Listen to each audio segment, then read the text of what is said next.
My journey as a survivor began on December 27, 1999. I was taken into the eye doctor to see what was going on with my eyes. After checking the pressure on my eyes, Dr. Ronald Wise found that there was swelling on my optic nerves. There, my journey began. I got an MRI the very next day, where I'd have to lay as still as a board for 45 minutes. Little did I know, right then is where my life would change. Seeing the look on my mother and father's face, with tears held back in their eyes, they told me what was going to happen in the days to come. It was the toughest thing to see my parents at their weakest points. We were helpless. An astrocytoma brain tumor sat on the fourth ventricle at the bottom of my head for 3.5 years. The morning of December 29, 1999, the process began.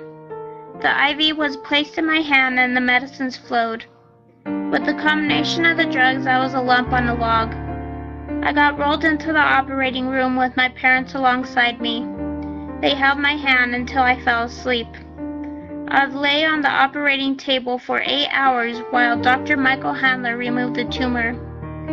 I would live in the hospital for 1 month and go through occupational and physical therapy. It seemed like every day I got a new stuffed animal and flowers at my bedside. With all the prayers and visits from my family, I knew that everything was going to be okay.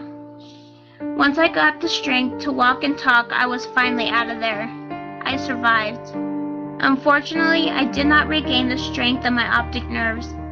I'd be stuck with double vision for the rest of my life. I had 2 eye surgeries to straighten out the damage the tumor left behind.